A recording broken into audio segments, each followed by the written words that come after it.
कल हमने एक साधक के साधना के संबंध में, उनके अनुभव के संबंध में एक प्रश्न पर बात की थी। जो साधक को अनुभव के दौरान में घटनाएं घटती हैं, उस पर यह प्रश्न है। पहले मैं इस प्रश्न को दोबारा से पढ़ता हूँ और फिर इसमें आज और गहरे में बात करते हैं। कल कुछ चीज़ें रह गई थी। प्रश्न था कि साधना आरंभ करते समय आनापान सती से शुरुआत करते हुए नासिका के द्वारों पर और ऊपर वाले होंठ के मध्य धड़कन का उदय व्यय का पूर्ण आभास होता है। मैं अपने मन को थोड़ा सा खींचकर दोबारा सांस के आवागमन पर ले जाता हूँ। थोड़ी देर सांस देखने के बाद सांस बिल्कुल शांत हो जाती है और मन पर विचारों का आवेग नहीं रहता। किंतु मन की और सांस की शिथिल अवस्था के कारण संवेदना पर अपने आप उदय व्यय को ऑब्जर्व करते हुए निरंतरता को बढ़ाने का प्रयास करता है। क्या यह उचित है? या फिर से मन को सूक्ष्म सांस की तरफ ले जाने का प्रयास करूं? अभी मैं उदय व्यय पर ज्यादा ध्यान देता हूं, जिससे निरंतरता बनी रहती है। आगे इन्होंने कहा कि पूरे शरीर में तरंगे ही तरंगे, धड़कन का उदय व्यय। इस समय किस पर ध्यान दिया जाए, तरंग पर या धड़कन पर? एक साथ बहुत सारी संवेदनाओं के कारण कई बार चित्त, हड्डियों के दबाव, रक्त प्रवाह, सूक्ष्म तरंगों को एक साथ पूरे शरीर में देखने का प्रयास करते हुए आगे बढ़ता रहता है। क्या यह उचित है? कल हमने इस पर बात की थी कि हमें प्रयास बिल्कुल नहीं करना। एक सेंस ऑफ डिस्क्रिमिनेशन है मनुष्य के अंदर। वह सेंस ऑफ डिस्क्रिमिनेशन स्वतः ही चलती है। जिस तरह से हर मनुष्य अच्छाई की तरफ बढ़ना चाहता है, आपने कोई आदमी ऐसा नहीं देखा होगा जो अच्छा न करना चाहता हो। आपने कोई आदमी ऐसा नहीं देखा होगा जो इस कुदरत में किसी सर्वे सर्वा को, किसी अपने इष्ट को, किसी अपने भगवान को खुश न करना चाहता हो, उनके साथ जुड़े रहना न चाहता हो। उनके जो भी नियम हैं, संयम हैं, अनुशासन हैं, धर्मोपदेश हैं, उन पर न चलना चाहता हो। आपने कोई व्यक्ति ऐसा न देखा हो, चाहे वो आस्तिक हो चाहे नास्तिक हो। नास्तिक भी अच्छा ही करना चाहता है, बुरा थोड़ी करना चाहता है। ठीक है, वो नहीं मानता होगा भगवान को, किसी भगवान को, किसी ऊर्जा को, लेकिन उसके बावजूद भी बुरा थोड़ी करना चाहता होगा, अच्छा ही करना चाहता होगा। यह अच्छा करने की जो भावना है, यह आगे बढ़ने की, उत्थान की भावना है, यह हर एक के अंदर एक सेंस ऑफ डिस्क्रिमिनेशन है, एक सेंस ऑफ डायरेक्शन है। इसलिए प्रयास नहीं करना, बस अपने को खींचकर, चारों तरफ से खींचकर, क्योंकि मन आवारा है, चारों तरफ दसों दिशाओं में दौड़ रहा है। एक आदत हो चुकी है उसको दौड़ने की। और मन क्या है, इस पर हमने पहले ही बात की है, बहुत बात की है। और यह एक संग्रह जो भी हमने इकट्ठा किया है, जिसको हम मन कह रहे हैं, अब यह उन आदतों, उन संस्कारों, उन कर्मों के हिसाब से एक इंक्लिनेशन ले चुका है, एक ढर्रा बना चुका है, एक स्वभाव बना चुका है, और फिर दौड़ता रहता है। जैसे भौरा दौड़ता है एक फूल से दूसरे फूल, जैसे तितली घूमती है, उड़ती है एक फूल से दूसरे फूल, उसी तरह से ये दौड़ता है। अब हमने प्रयास करना है। जब से भी हमें यह अनुभव हुआ, जब से भी हमें यह हमारे अंदर यह सेंस जगा, तब से हमने प्रयास करना शुरू किया है। मन को समझने की कोशिश की है, मन को ध्यान में बैठाने की कोशिश की है। तो ध्यान में बैठाने की कोशिश जो है यही प्रयास है कि आप बैठे, आपने उसको आनापान सती करते हुए सांस के साथ रोक लिया, सांस को देखने में लगा दिया, बस। अब कोई प्रयास नहीं करना। फिर चला जाता है, जाने दो, पता ही नहीं चलेगा। तुम जाने कैसे दोगे, वो तो पानी की तरह बहता है। इसीलिए तो जब कृष्ण अर्जुन को उपदेश देते हैं युद्ध के मैदान में कि मन को रोकना होगा, तो अर्जुन पूछता है, मन को रोकना होगा कहते हो आप? जब मैं मन की तरफ ध्यान देता हूं तो मुझे लगता है कि यह तो हवा से भी तेज है, मुझे पता ही नहीं चलता कि यह कब उड़ गया। तब कृष्ण ने अर्जुन से कहा कि अर्जुन, यह बात ठीक है कि यह हवा से भी तेज है, लेकिन निरंतर प्रयास से इसको वश में किया जा सकता है, निरंतर प्रयास से।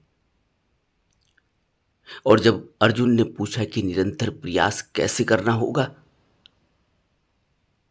तब कृष्ण ने कहा कि कोई ऐसा योगी जिसका ध्यान नासिकाग्र पर टिक चुका है, जो संयमी हो चुका है और उसका संयम ऐसा है, उसका जागरण ऐसा है कि जब सब भूत सो जाते हैं तब वो जागते रहता है। यानी वो बुद्ध की अवस्था। दिख रहा है कि लेटे हुए हैं, आनंद भी देख रहा है बुद्ध को कि बुद्ध किसी करवट लेटे हुए हैं, उसी करवट पूरी रात लेटे हुए हैं। आनंद को आश्चर्य होता, कहता है, एक ही तरफ एक ही मुद्रा में।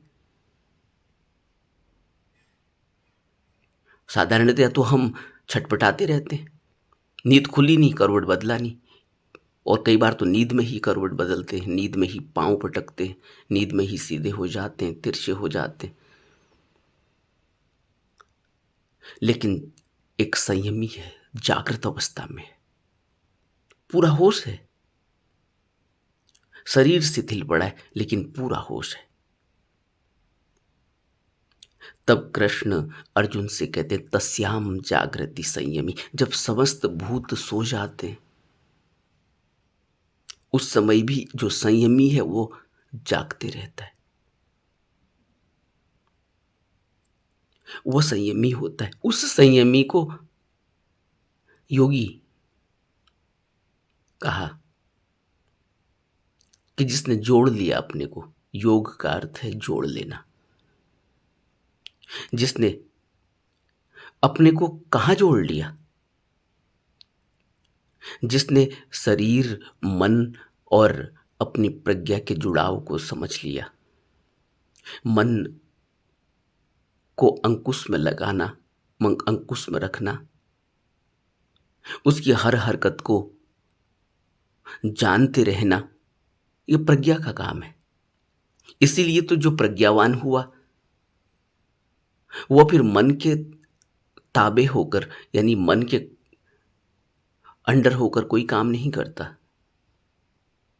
वो तो मन से काम करवाता है, मन को अपने नियंत्रण में रखकर काम करवाता है।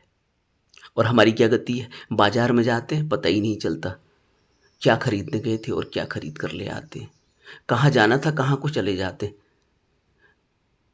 मैं बहुत बार किसी एक मित्र के साथ उलझ गया, फंस गया, न चाहते हुए भी उनके साथ मुझे घूमना पड़ा। तब मैं उनकी इस अवस्था को अच्छी तरह से जानता हूँ। वो रास्ते से निकलते थे और मेरे से कहते थे कि चलो उधर जाते हैं, उस पॉइंट पर जाते हैं। उस पॉइंट से तक पहुंचने से पहले पहले उनको फिर रास्ते में कुछ और पॉइंट दूसरा दिखता था। वो कहते थे चलो चाय पीते हुए चलते। अब ये पता है कि जिस पॉइंट पर जा रहे हैं वहां भी चाय मिलनी है, वहां बहुत कुछ मिलना है, लेकिन चाय पीते हुए चलते हैं, ये अब दिख गया है। तो वहां से निकले नहीं कि फिर एक पॉइंट देखा, चलो यहाँ की बालूशाही बहुत बहुत फेमस है, देख लेते हैं थोड़ा। वहां से गुजरे, थोड़ा आगे निकले, वहां कोई नाट्य एकेडमी दिखी, कोई और कोई साधना केंद्र दिखा, कोई इंस्ट्रूमेंट का अभ्यास करने वाला केंद्र दिखा, वहां चले गए, चलो देख ले, थोड़ा बांसुरी सुन लेते। वहां से थोड़ा सा आगे गुजरे, फिर उनको कोई लस्सी वाला दिख गया। जिस पॉइंट पर जाना था, जो डेस्टिनेशन था, वहां तक तो पहुंच ही नहीं पाते थे, उससे पहले ही वक्त खत्म हो जाता था। और मैं इस मन की गति को बहुत सालों तक झेलता रहा, देखता रहा, उनको समझाता रहा, बताता रहा, लेकिन किसके समझ में आता है? यह हमारी गति है मन की। लेकिन जो प्रज्ञावान हुआ, जिसका विवेक जगा, वो इसको अपने बस में रख कर चलता है, इससे करवाता है काम, लेकिन इसके चंगुल में नहीं फंसा होता। इसलिए अब हमारी जब साधना शुरू होती है तो पूरा उद्देश्य ही हमारा यही है कि इसको, ये स्वतः ही काम करता है, बस इसको एक जगह टिकाने की हमें आदत पैदा करवानी है अब। और जिसके अंदर जितना संस्कार है, जिसके अंदर जितने कर्मों की गति है, जिसके अंदर जितने ज्यादा उसका स्वभाव, उसके गुण, उसके अवगुण, यानी जितना कुछ उसके अंदर लगा हुआ है मन में, जिसके अंदर जितना ज्यादा है, उसको उतनी दिक्कत होने वाली है। अब ये क्यों है ज्यादा और क्यों है कम, ये तो यात्रा की बात है। इसलिए बुद्ध कहते, कौन कहां से आया है, उसकी यात्रा क्या है। अब बुद्ध जब हवाला देते हैं कि यह तुसित लोक से आया हुआ है, स्वर्ग लोक से आया हुआ है, या और कोई नीची अवस्था से आया हुआ है, इसीलिए कहते हैं कि उसके मन की गति से पता चलता है। अब कोई भी व्यक्ति स्वर्ग लोक यानी उस अवस्था तक कैसे पहुंचेगा जहां सात्विक अवस्था है, जहां संपन्नता की अवस्था है, जहां शांति की अवस्था है, जितनी भी है। और एक ऐसी अवस्था है जहां नरक ही नरक है, मतलब इतना दुख, इतनी अशांति, इतनी पीड़ा। और अब हमें इन लोकों का तो कुछ पता है नहीं, सिर्फ ग्रंथों में हमें इनका पता चलता है। लेकिन अपने जीवन में इस स्वर्ग और इस नरक को देखें। एक ऐसी अवस्था जब आप बिल्कुल शांत हैं, स्थिर हैं, संपन्नता की अवस्था है, शांति की अवस्था है, जीवन में कोई भी वेग नहीं, कोई आवेश नहीं, कोई छटपटाहट नहीं, बिल्कुल ही जीवन स्मूथ चल रहा है, गहन शांति के साथ। एक साधक का जीवन, एक भिक्षु का जीवन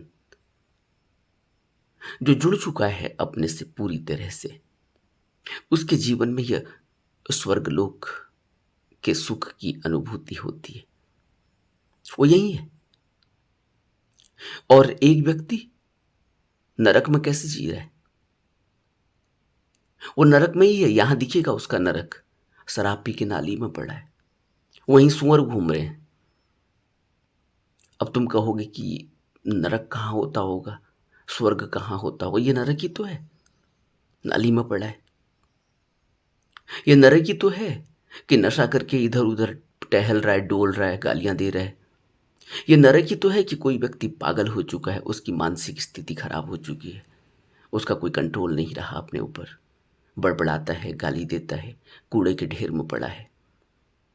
ये नरक ही तो है। एक आदमी, एक बच्चा, एक आदमी, एक औरत सही दिखाई दे रही है, लेकिन कूड़े के पहाड़ में कूड़ा बीनती है, हाथ में चुंबक लिए, सुबह सुबह 4 बजे देखते हैं पीछे से कुत्ते पड़े हुए हैं, छोटे छोटे बच्चे हाथ में झुक थैला उठाए हुए, कंधे में थैला उठाए हुए, जो तुमने कूड़ा समझ के, गंदगी समझ के फेंक दिया, उससे वो अपना जीवन व्यतीत करते। ये नरक ही तो है। लेकिन अब उनके पास कुछ सहारा ही नहीं, यही सहारा है। लेकिन अब इस सहारे से आगे कैसे बढ़ पाएंगे? सुबह 4 बजे उठना, 3 बजे उठना, जल्दी से जल्दी पहले कूड़ा मिल जाए, इस चाल से वो चलते हैं। कुत्ते पीछे पड़े हुए, डंडा हाथ में है, किसी तरह से कोई बोतल मिल जाए, कोई शीशा मिल जाए, कोई लोहा मिल जाए, कोई और कूड़ा कबाड़ मिल जाए, जिससे वो किसी तरह से जल्दी से बीन के 50 रुपये 100 रुपये उसको मिल जाए, उसका पूरा दिन गुजर जाए। अब इस आदमी को आगे को क्या करेगा? ये आदमी, ये कौन स्कूल जाएगा? नरक में आ चुका है। अब उत्थान कैसे होगा? मानसिक उत्थान करना है पहले।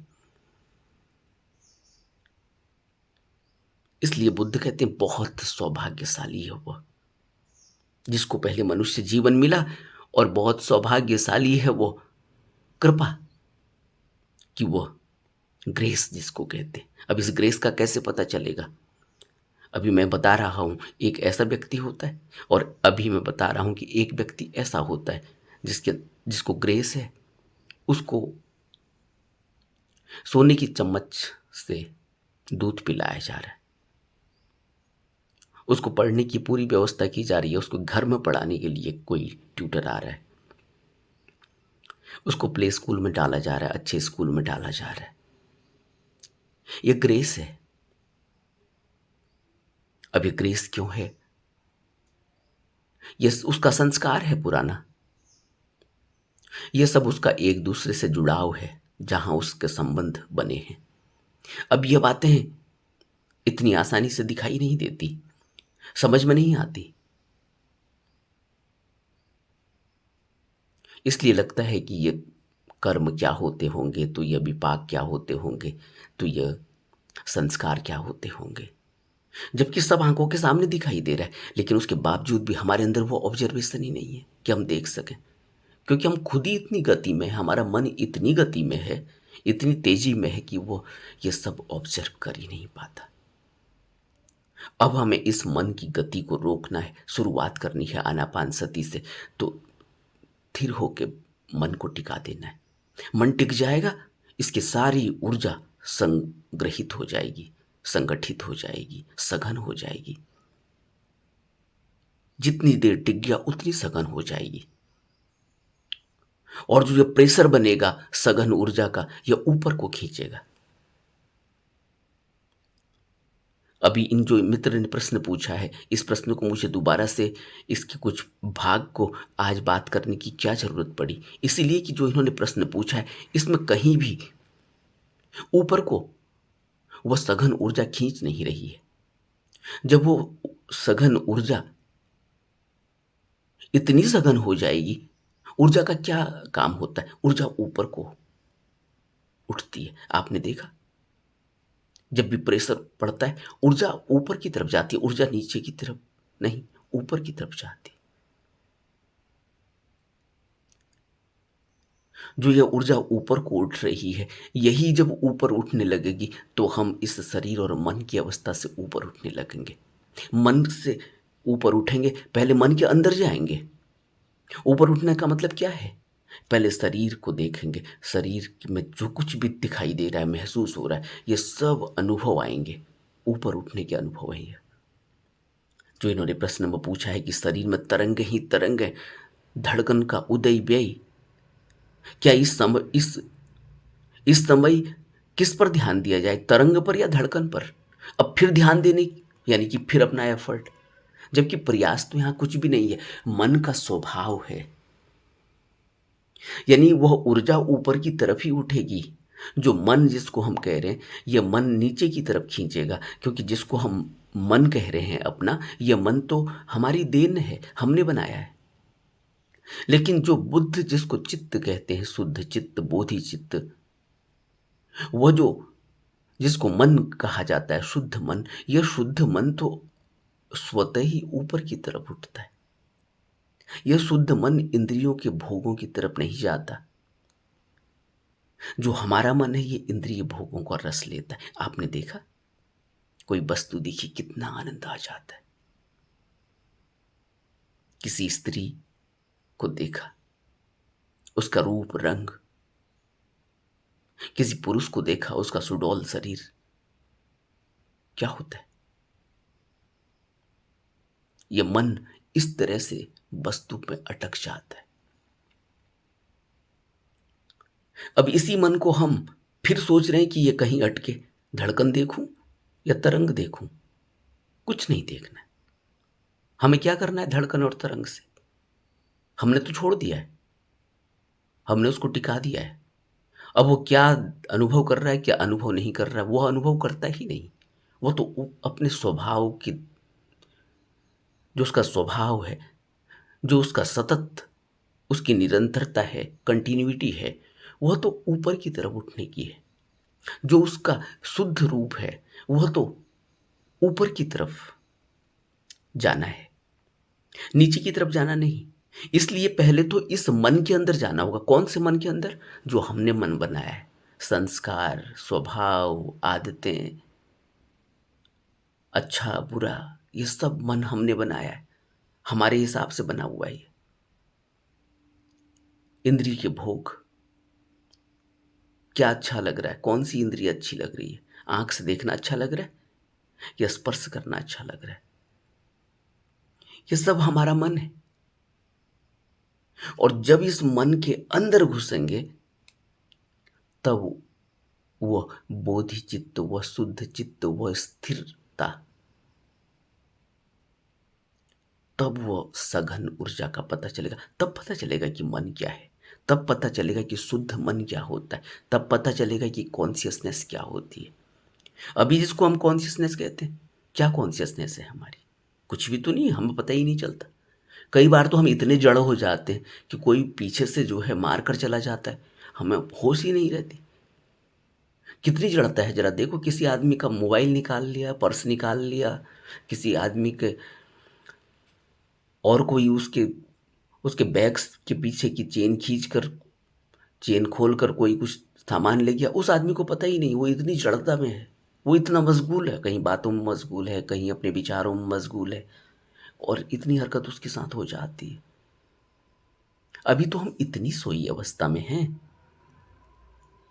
इसलिए हमें प्रयास करना होता है कि तरंग देखूं या धड़कन देखूं।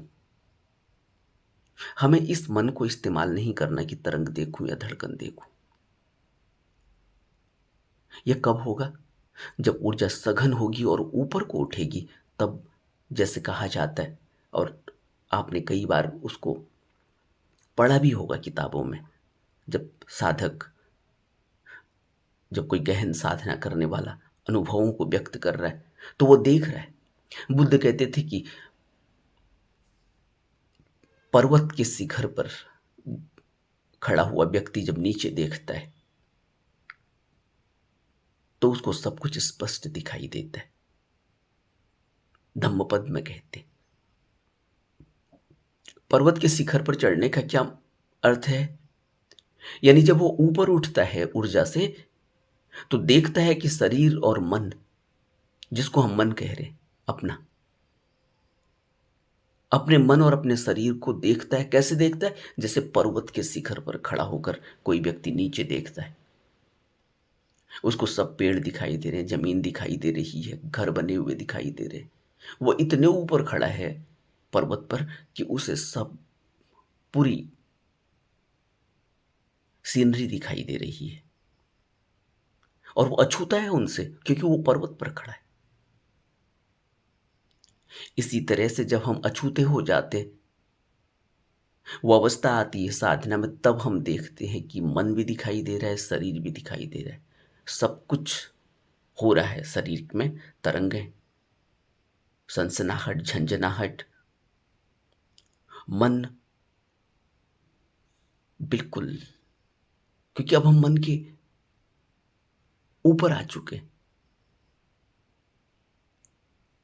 तो इतनी गहन स्थिरता है, इसको शून्यता की अवस्था, प्रारंभिक शून्यता की अवस्था भी कहा जा सकता है। ऊपर उठ चुका है। अब तरंग और धड़कन कहाँ मन को लगाऊं? मन को लगाने का तो मतलब ही नहीं है, क्योंकि मन की तो अवस्था ही शून्य हो चुकी है। जो हमारा मन है उसकी कोई अवस्था नहीं, अब तो स्वतः अंदर की तरफ बढ़ना है।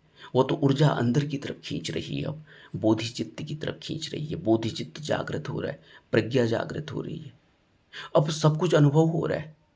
अब कहीं कोई पत्ता भी गिर रहा है। बुद्ध के संबंध में कहानी है, बुद्ध ध्यान में बैठे हुए हैं किसी जगह में, और वहां वज्रपात हो गया। रात में बिजली कड़की, आंधी तूफान, बारिश, वज्रपात हो गया, और वो वज्र जहां गिरा, जिसके ऊपर भी गिरा, वहां कुछ नुकसान हो गया। दूसरे दिन किसी ने पूछा बुद्ध से कि तुम यहां थे, क्या हुआ? बुद्ध कहते, मैं यहां तो था, लेकिन क्या हुआ मुझे पता नहीं। कुछ हुआ?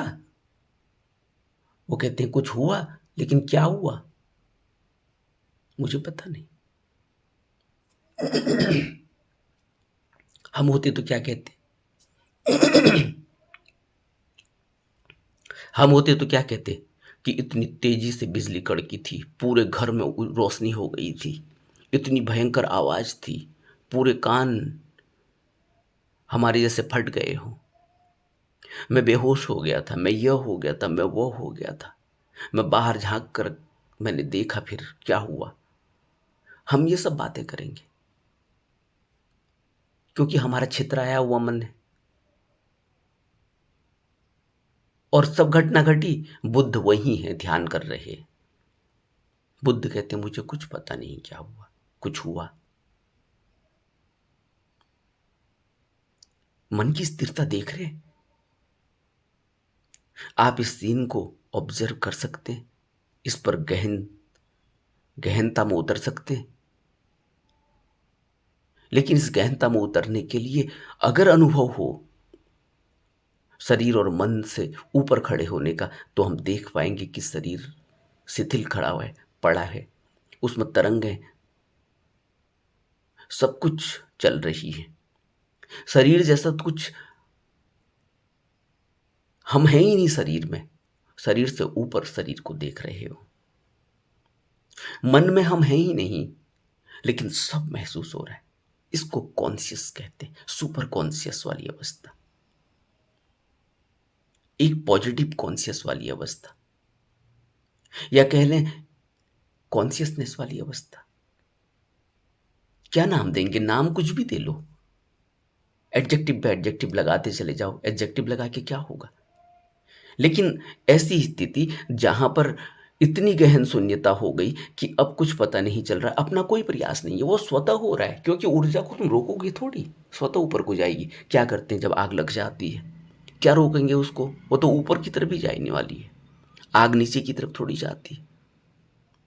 ऐसे ही ये ऊर्जा ऊपर की तरफ जाएगी, और जब ये मन के अंदर की तरफ जाने लगेगी, तो मन, जो हम मन जिसको कह रहे हैं, यह हमारा इंद्रिय भोगों में और ये संस्कारों में और ये सब यादाश्त, ये सब कुछ से अंदर की तरफ जब ये मुड़ जाता है, तो ये सब बाहर रह जाता है। ये यादें, ये प्रयास, फिर ये स्वतः, और इसकी चाल इतनी तेज है। रॉकेट को देखा ना, रॉकेट को जब लॉन्च करते हैं, कैसे लॉन्च करते हैं? श्रीहरिकोटा से लॉन्च होते रहते हैं, हमारी मिसाइलें लॉन्च होती हैं, हमारे अलग अलग सिस्टम में कितनी चीज़ें लॉन्च की जा रही हैं। किस तरह से प्रेशर बनता है, फिर वो किस तरह से कितनी स्पीड से वो फिर ऊपर जाता है, उसी स्पीड से हम ऊपर जाते हैं। ऊपर मतलब अपने अंदर, ऊपर मतलब कहीं ऐसा नहीं, अपने अंदर। यह मन के अंदर जाने को ही मंदिर कहा गया। मन अंदर, यह मन अंदर था और ये मंदिर हमने बाहर बना लिए। हम वहाँ बैठ गए, नाक रगड़ने लगे, अपनी इच्छाएं और आशाओं को पूरा करने के लिए मंत्र जाप करने लगे और हमने कहा कि हमने पूजा कर ली, अर्चना कर ली, हम आध्यात्मिक हो गए। बुद्धों ने, संतों ने इसका विरोध कर दिया, इसलिए उनका विरोध हुआ, इसलिए उनसे नफरत हो गई, उन लोगों को जो मूर्ख थे, जिनका इससे धंधा चलता था।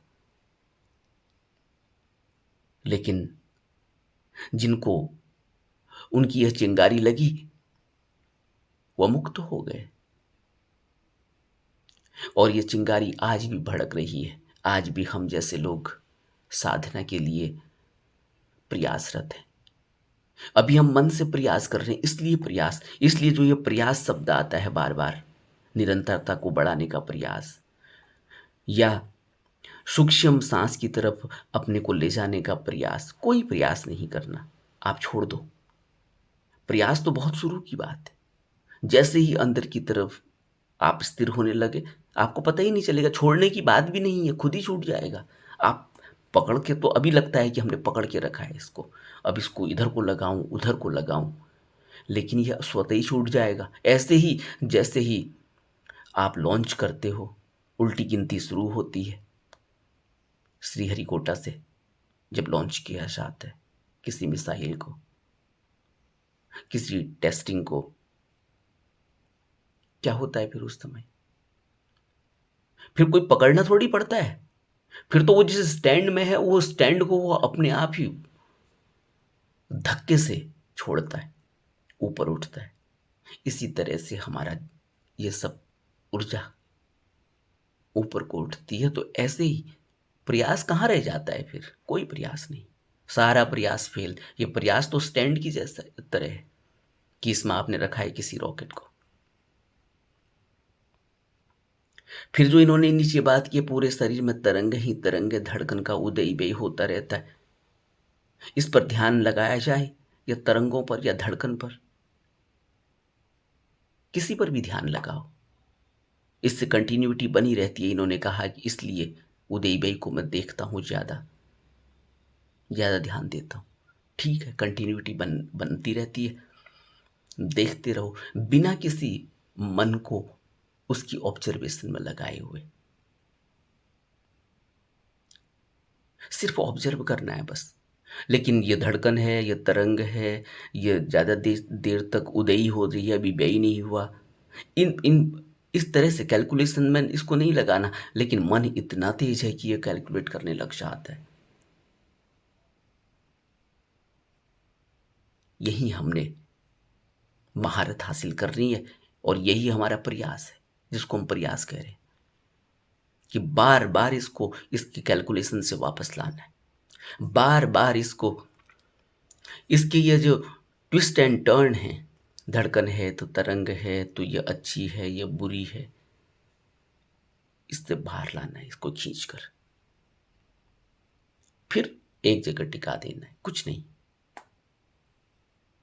इसलिए तो बुद्ध जब ध्यान की ऊंचाइयों की बात करते हैं तो तब क्या कहते हैं? अगर तुम आकाश में भी हो तो सोचो कि यह भी नहीं है, मुझे इससे भी कोई लेना देना नहीं। कोई संज्ञा उठ रही है, कोई विचार उठ रहा है, तो तुरंत उसको देखो, यह भी नहीं, और आगे जाना है।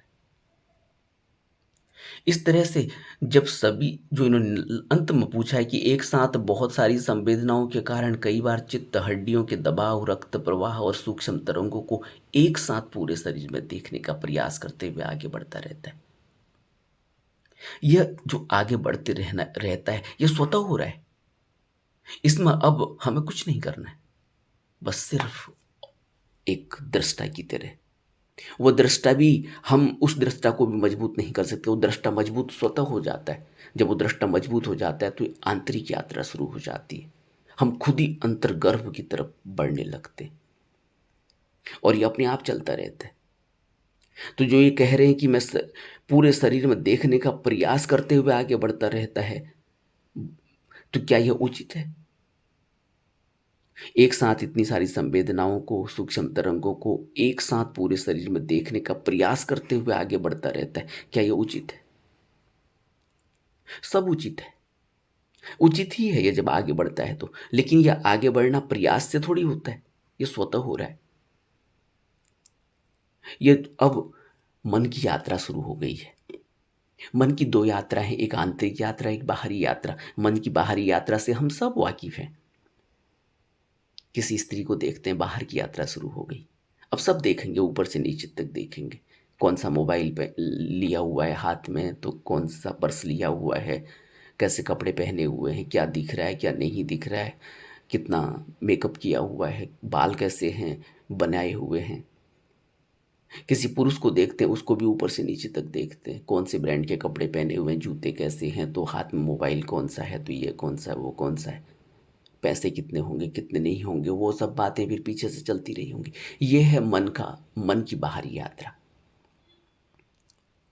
कोई खुशबू नाक में पड़ गई, मन की बाहर की यात्रा शुरू हो गई। अच्छा, ये खुशबू आ रही है, यह यहाँ हल्दीराम होगा, तो यहाँ कोई पार्ले की फैक्ट्री होगी, तो यहाँ कोई रेस्टोरेंट है, या कोई यहाँ इस तरह का कोई पॉइंट है जहाँ चिकन मटन की खुशबू आ रही है। न जाने क्या क्या यह मन फिर वो ले जाएगा उस यात्रा पर। यह बाहरी यात्रा है। और एक आंतरिक यात्रा है। जब आंतरिक यात्रा की तरफ बढ़ता है, तो जितनी तेजी से ये बाहरी यात्रा करता है, और जितनी तेजी से वो विचार घूमते हैं कि अंदर चले जाऊं तो रेस्टोरेंट में बैठ जाऊं, तो फिर थोड़ा सा टेस्ट कर ही लेता हूं, पैसे कितने हैं नहीं हैं जेब में तो ठीक है, कुछ जुगाड़ करता हूं।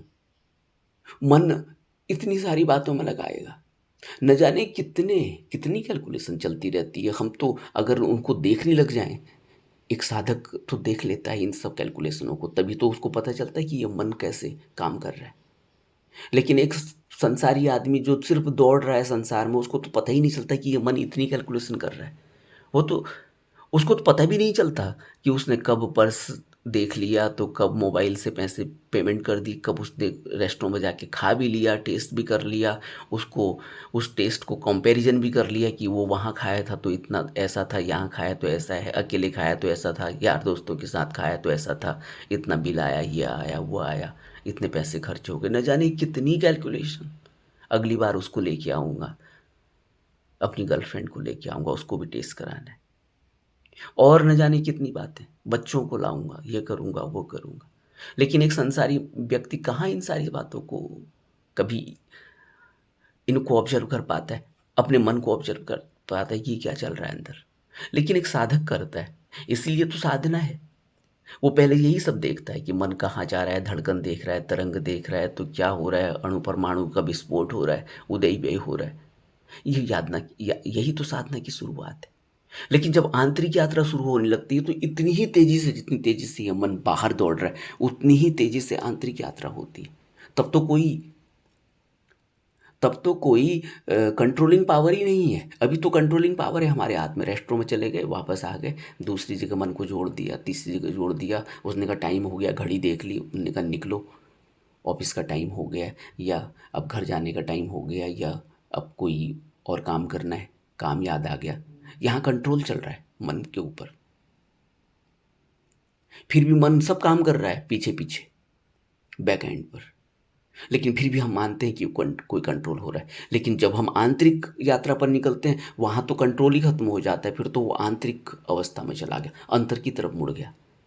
तो जब ये आंतरिक अवस्था शुरू होती है, आंतरिक यात्रा शुरू होती है, तो वहां फिर हम अगर उस ऑब्जर्वेशन को, अगर उसको टिका पाए, ये टिकने की आदत को बनाना, यह इस मजबूती से इसको अंदर की तरफ बढ़ाने के लिए ये जो प्रयास है, ये यही है कि ये बार बार अंदर की तरफ मुड़े, तो इसको एक आदत पैदा हो अंदर की तरफ मुड़ने की। जिस जिस आदत से ये बाहर की तरफ जा रहा है और हमें पता नहीं चल रहा, उसी आदत से जब ये अंदर की तरफ जाने लगता है, तो तब यह आदत आदत यानी अब यह अब हम अंदर की तरफ बढ़ने लगे हैं तो अब बाहर नहीं आ रहे। आदत मतलब यह, मतलब एक ऐसी कंटिन्यूटी बन गई है कि आंतरिक अवस्था में जा रहा है, आंतरिक यात्रा कर रहा है।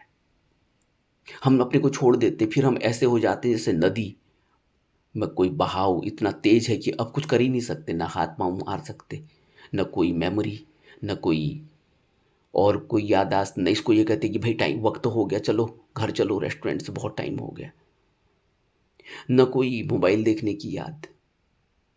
यहाँ तो अभी हम हमारी कंट्रोलिंग चल रही है, अभी हम कॉन्शियस समझ रहे हैं अपने को। लेकिन जब आंतरिक यात्रा शुरू होती है तो इतना बड़ा बवंडर और इतना वेग, इतनी तेज तूफान और इतना तेज दरिया है कि वहां कोई कंट्रोल ही खत्म हो जाता है। लेकिन उसको वहां अपने को घुसाना और उस यात्रा पर निकलना वो आसान नहीं है, क्योंकि ये मन और बाहर का इतना आदती है कि ये अंदर जाता ही नहीं, जाता भी है तो फिर बाहर आ जाता है।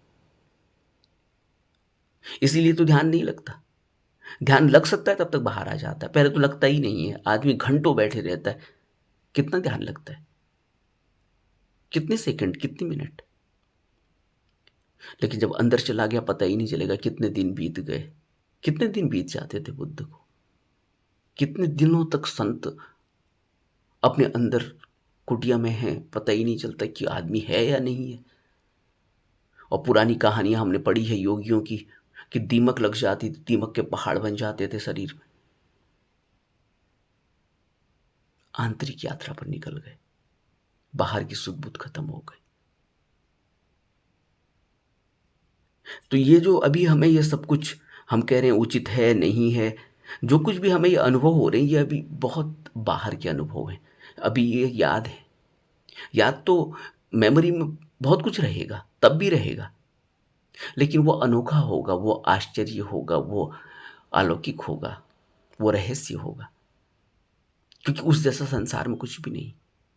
लेकिन अभी जो ये अनुभव हो रहे हैं ये सब संसार के अनुभव हैं, शरीर में महसूस हो रहे हैं कि शरीर में दबाव पड़ रहा है तो ये रक्त का प्रवाह हो रहा है, अभी सब कुछ हो रहा है। लेकिन ये शुरुआत है। आंतरिक यात्रा जब शुरू होगी तो कंट्रोल धीरे धीरे खत्म हो जाएगा, लेकिन वो हो नहीं पाता क्योंकि कंट्रोल खत्म ये मन होने ही नहीं देता, तब तक ये बाहर फेंक देता है। फिर बाहर की यात्रा, कान में कुछ पड़ जाएगा, कोई आवाज आ जाएगी बाहर की, या किसी विचार में अटक जाएगा, जैसे ही विचार आया बाहर आ गया। फिर तो ये मन अंदर की तरफ जाने ही नहीं देता। हमारा मन जो हमने बनाया है, इस मन की बात कर रहा हूं। सबसे पहले तो इस मन को रोकना है, यही तो सारा प्रयास जो है, जहां पर प्रयास की बात आ रही है वो यही है कि इसको पहले टिकाना है, इसकी बाहर की यात्रा से इसको रोकना, बार बार रोकना। इसलिए बुद्ध कहते हैं निरंतर प्रयास करते रहना, तब तक जब तक कुछ करने को शेष न रह जाए। मतलब जब तक यह मन बाहर जाए, जाना बंद कर दे, इसको कुछ करने को न रह जाए, न सूंघने को रह जाए, न देखने को रह जाए, न बोलने को रह जाए, न स्पर्श को रह जाए, क्योंकि इसका काम ही यही है। और यहां से अगर कहीं रुक भी रहेगा, आंख बंद कर दो, कुछ नहीं दिख रहा है, कुछ सूंघना भी नहीं हो रहा हो, चलो सब कुछ बंद कर दिया, तो फिर अंदर मस्तक पटल पर चलने लगता है मन, जिसको हम कह रहे हैं। वहां विचार उठने लगेंगे, भाव उठने लगेंगे। यह सब बाहर की यात्रा है मन की। इसलिए यही सबसे सबसे ज्यादा मुश्किल घड़ी है एक साधक की। सबसे ज्यादा उसको यही मेहनत करनी है कि किसी तरह से यह रुके, वह पॉइंट आ जाए, पिवटल पॉइंट जिसको कहते हैं। क्या होता है पिवटल पॉइंट? आपने कभी किसी गोली को, जिसको अंठी कहते हैं, या लट्टू घुमाया, लट्टू को घूमते हुए देखा है? वो धुरी पकड़ लेता है। जब तक वो धुरी नहीं पकड़ता तब तक आपको प्रयास करना होता है, कभी इधर लुढ़केगा, कभी उधर लुढ़केगा, थोड़ा घूमेगा, फिर लुढ़क जाएगा। लेकिन जिस समय उसने धुरी पकड़ ली, उसके बाद क्या होता है? कभी देखा आपने लट्टू को घूमते हुए, या किसी गोली को, किसी अंठी को घुमाते हुए? जब वो धुरी पकड़ लेती है आपको पता ही नहीं चलेगा कि ये अब घूम रही है या रुकी हुई है। बस यही है मन की अवस्था भी। तो प्रयास तब तक ही करना है जब तक धुरी उसने नहीं पकड़ी। जैसे ही उसने धुरी पकड़ ली और उसकी फिर उसकी कितनी उसके अंदर वेग, कितनी उसके अंदर प्रेशर बन गया है, उस लट्टू को देखो कितनी तेजी से घूमता है और किस धुरी से घूमता है, पता भी नहीं चलता कि घूम रहा है। उसको उठा के लोग यहाँ मस्तक पर रख लेते हैं, वो मस्तक पर घूमता है, हाथ एक हाथ से दूसरे हाथ पर चलाते। यही अवस्था है। जब तक ये बार बार लुढ़क रहा है, घूम रहा है, इसका मतलब ये अभी बाहर है, इसको धुरी नहीं मिली। यही प्रयास है। तो ये सब कुछ होगा जो भी इन्होंने लिखा हुआ है, लेकिन ये सब अभी बाहर, अभी धुरी नहीं मिल पा रही है, अभी और मेहनत करनी है। मन को ज्यादा, दिमाग को ज्यादा दौड़ाना नहीं है, क्या उचित है क्या उचित नहीं है, सब उचित है और सब उचित नहीं है। तुम्हें कुछ नहीं करना, तुम आंख बंद करो, सांस पर इसको टिका दो। चला जाता है बाहर, कोई बात नहीं, फिर खींच के ले आओ, फिर टिका दो। फिर चला जाता है बाहर, फिर लाओ, फिर टिका दो। फिर कहीं उदय में लग जाएगा, व्यय में लग जाएगा, कोई वेदना संवेदनाओं में लग जाएगा। और हमें क्या बताया, वेदना संवेदना जो कुछ भी हो रही है उनको ऑब्जर्व, वहां टिक जाओ बस। अपने को, अपने इस मन को खड़े कर दो वहां। लेकिन वहां कुछ भी कैलकुलेशन नहीं करनी कि अच्छी है बुरी है, अच्छी है तो साथ में चले जाओ, बुरी है तो इसको अब दोबारा नहीं आनी चाहिए, अब दर्द बहुत होने लग गया है दोबारा नहीं आना चाहिए, दर्द खत्म हो गया, अब देखता हूँ दोबारा आता है नहीं आता। ये सब कैलकुलेशन है, इन कैलकुलेशन में नहीं पड़ना। तटस्थ उपेक्षा भाव से। नमो बुद्धाय।